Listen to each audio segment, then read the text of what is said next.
Hello friends, இன்றைக்கி வீடியோவில் நான் உங்கள் கூட ஷேர் பண்ணுறது என்னோடய செடிகளுக்கெல்லாம் ப்ரூன் பண்ணி விட்டு பூக்கிற ஸ்டேஜில் இருக்கிறதுனால ஒரு first class potassium rich phosphorus rich fertiliser கொடுக்க போகிறேன். இது ரொம்ப ஈஸியாக பண்ணிடலாம், நம்ம வீட்லேயே இருக்கிற பொருள் தான். அது என்னன்னு இப்போ நேரடியாக வீடியோக்குள்ளே போய் பார்த்துடலாம். இது ஒரு நாள் ஊற வச்சு மிக்சியில் நல்லா பேஸ்ட்டாக அரைச்சி 3 நாள் புளிக்க வச்சது. ஃபர்மெண்ட் பண்ண தான் அதோட மதிப்பு கூடும், உரங்களுடைய வீரியம் கூடும். அதுக்காக தான் நம்ம ஃபர்மெண்டேஷனுக்கு கொடுக்குறோம். இப்போ இது 3 நாள் புளிச்சது.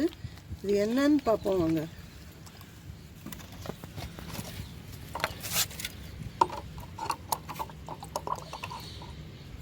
நல்ல குட் ஃபங்கஸ் ஃபார்ம் ஆகிருக்கு. இப்படி ஃபார்ம் ஆகிற ஃபங்கஸ் தான் நமக்கு நல்ல உரமாக மாறும். இது என்னன்னு சொல்லி கேட்டிங்கன்னா பாருங்க, இந்த வேர்க்கடலை தான், நிலக்கடலைன்னு சொல்லுவோம் இல்லையா, அதுதான். இந்த நிலக்கடலையில் எக்கச்சக்க ஃபாஸ்பரஸும் பொட்டாசியமும் இருக்குது. நல்லா ஒரு கைப்பிடி நிலக்கடலையை இது போதுங்க, உங்களுக்கு ஒரு 20 செடிக்கு விடலாம். ஸோ நீங்கள் இவ்வளோ காஸ்ட்லியாக இருக்குது, இதெல்லாம் நம்ம நிறைய செலவு பண்ணுறோமேன்னு நினச்சிக்க வேண்டாம். நீங்கள் கிச்சனுக்கு வாங்கும்போது அதுலேருந்து ஒரு கைப்பிடி இந்த வேர்க்கடலை எடுத்து வச்சுக்கோங்க. பச்சை வேர்க்கடலை தான் நான் எடுத்திருக்கேன். இப்போ உங்களுக்கு தோலோடு கிடச்சிதுன்னா அதை அப்படியே கூட எடுத்து அரைச்சிக்கலாம். ஏன்னா இந்த ஷெல்லில் அவ்வளோ சத்துக்கள் இருக்குது. இந்த பொட்டாசியம் மெக்னீஷியமும் இதுலேயும் இருக்குது, ஃபாஸ்பரஸ் சத்து இருக்குது. ஸோ செடிகளுடைய வளர்ச்சி, பூ வைக்கிற டைமில் இந்த ரெண்டையும் சேர்த்து அரைச்சிட்டு கொடுத்தோம்னா ரொம்ப ரிச்சான ஃபர்டிலைசராக இருக்கும். இப்போ இதை எனக்கு தனித்தனியாக இருக்கிறதுனால தனித்தனியாக எடுத்திருக்கேன். நீங்கள் இந்த ஷெல்லோடையே வர வேர்க்கடலையும் அப்படியே ஊற வச்சுட்டு ஒரு நாள் நைட் ஓவர் நைட் ஊற வைங்க, நல்லா ஊறிடும்.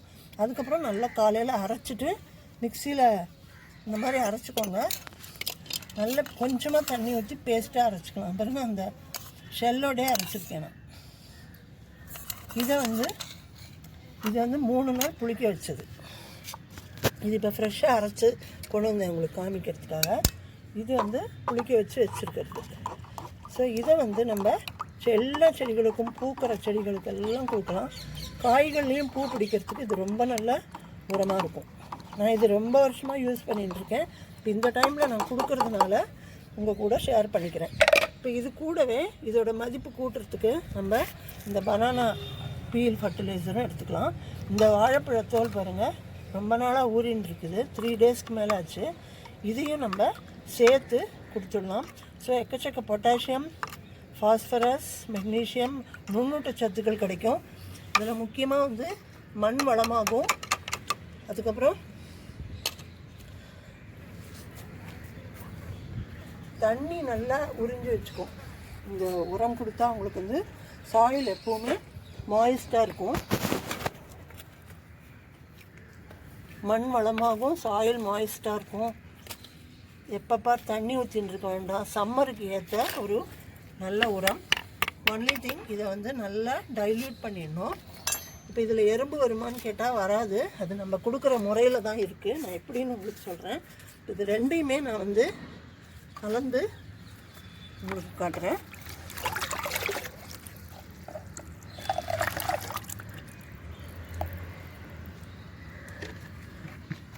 இது ஒரு 400 ml இல்லைன்னா 3/4 மக் எடுத்துக்கோங்க. இதுலேருந்து வாழைப்பழத்தோல்லேருந்து அந்த உரம் இது ஃபுல்லாக ஊற்றி நிரப்பிடுங்க. இப்போ ஒரு மக்கை எடுத்து இந்த ஒரு மக்குக்கு நீங்கள் 5 மக்கு தண்ணி ஊற்றிக்கலாம். 1:5 ரேஷியோ ஞாபகம் வச்சுக்கோங்க.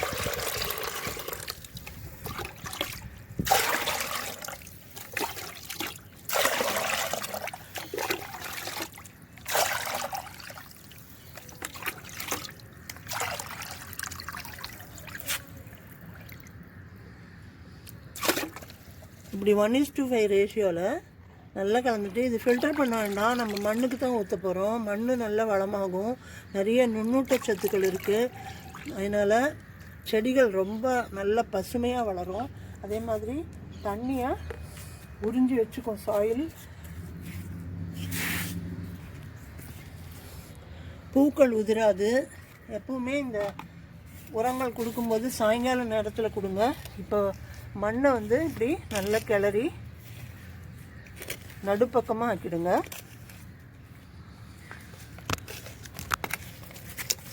நடுவில் சேர்த்துட்டு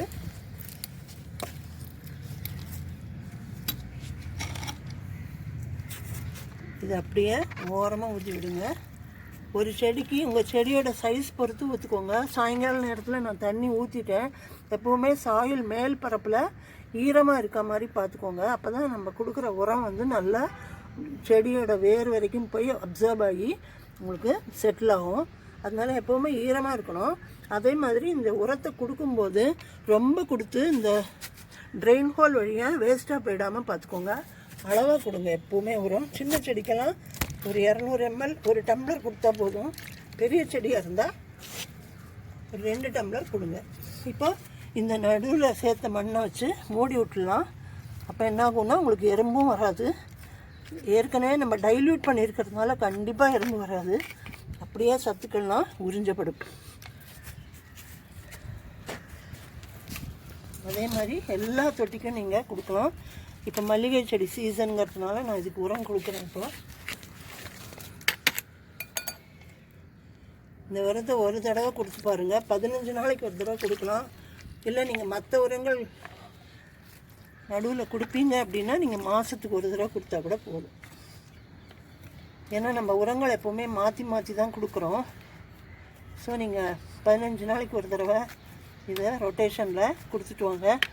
உங்கள் செடி வந்து ரொம்ப நல்லா பூக்கும். காய்கறி செடியிலேயே நிறைய பிஞ்சுகள் பிடிக்கும். பூக்கள் உதிராது. இந்த மாதிரி பெரிய தொட்டியாக இருந்தால் மட்டும் நீங்கள் ஒரு 2 டம்ளர் அளவு கொடுக்கலாம்.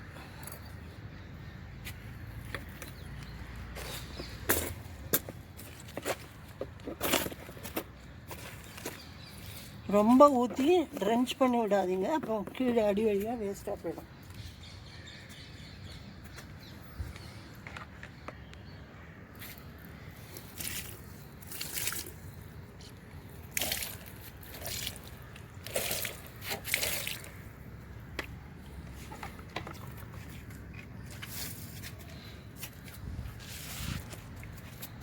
இந்த வெண்டைக்காட்டை தான் நாற்று பறித்து நட்டிருக்கேன். நல்லா வளரும்.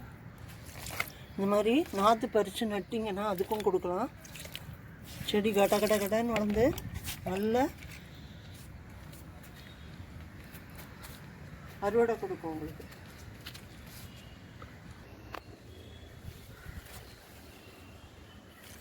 ரோஜா செடி, செம்பருத்தி செடி, மல்லி செடி, என்னெல்லாம் பூச்செடிகள் இருக்கோ எல்லாத்துக்கும் கொடுங்க. அதே மாதிரி காய்கறி செடிகளுக்கும் கொடுங்க. இதில் இருக்கிற சத்து வந்து இந்த எஸ்பெஷலி இந்த தோல் இருக்கு இல்லையா, ஓடு, வேர்க்கடலோட ஓடில் எக்கச்சக்க சத்து இருக்குது. அது மட்டும் இல்லை, அது ஒரு மேலே மூடாக்கு மாதிரி கூட நீங்கள் போட்டு விடலாம். ஸோ நிறைய இருந்தால் பெரிய அளவில் இந்த உரத்தை தயாரித்து எல்லா செடிகளுக்கும் கொடுங்க.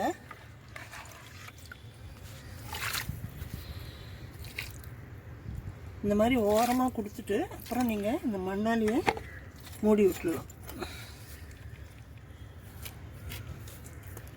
ரொம்ப சிம்பிளுங்க. உங்கள் வீட்டில் இருக்கிறதே வச்சு மற்ற உரங்கள் ரொட்டேஷனில் இதையும் உங்கள் கார்டன் ரொட்டீனில் சேர்த்துக்கோங்க.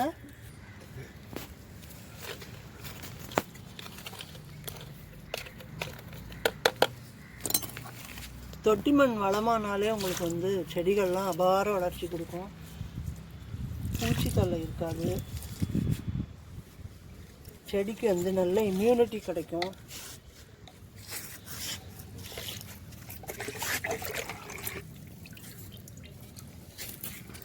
பச்சை மிளகா செடி பாருங்களேன் எப்படி காய்ச்சிருக்கு. இன்னும் கூட மேலே பூவெல்லாம் பிஞ்சு பிடிக்கிறது.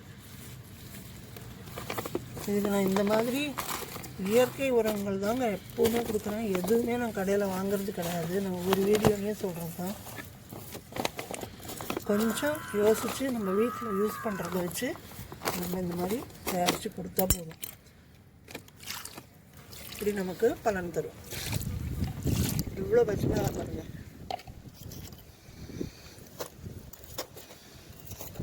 ஒரே செடி தான். இது அறுவடை வீடியோ போடுறேன். எல்லாம் நல்லா பழுக்க ஆரம்பிச்சிடுது. நிறைய செடி வச்சுருக்கேன் நான் பச்சை மிளகாய்.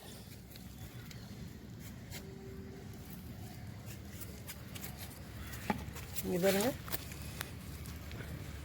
இன்னும் கூட மேலே பூக்கள் ஒன்று கூட கொட்டாமல் பிஞ்சு வருது பாருங்கள். இந்த மாதிரி ஒரு ரெசிஸ்டன்ஸ் பவர் இருக்கிற வெரைட்டியாக உங்கள் செடிகள் மாறிடும். பூச்சி தாக்குதலே கிடையாது என்னோடய செடிகளில். நீங்கள் பார்த்தீங்கன்னா தெரியும். நான் பூச்சி மருந்தெல்லாம் அடிக்கும்போது உங்களுக்கு காமிச்சிருக்கேன். நான் வந்து ப்ரிகாஷனரியாகவே அடிச்சிடுவேன், வரதுக்கு முன்னாடியே அடிச்சிடுவேன். அதனால் எந்த பூச்சியும் நான் காட்டவே முடியாது. பாருங்க எவ்வளோ பச்சை மிளகா பூச்சிருப்படி இதுலேயும் இருக்கு பாருங்களேன், எவ்வளோ காய்ச்சிருக்கு.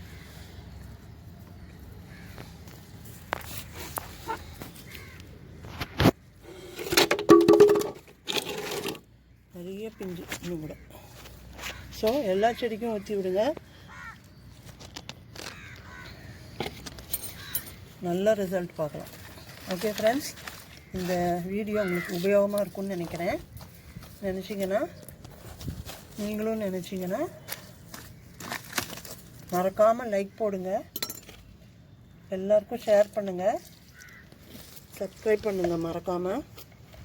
இது வரைக்கும் சப்போர்ட் பண்ணுற எல்லா ஃப்ரெண்ட்ஸுக்கும் ரொம்ப நன்றி. தேங்க்யூ. அடுத்த ஒரு வீடியோவில் நல்ல ஒரு இன்ஃபர்மேஷனோட உங்களை சந்திக்கிறேன்.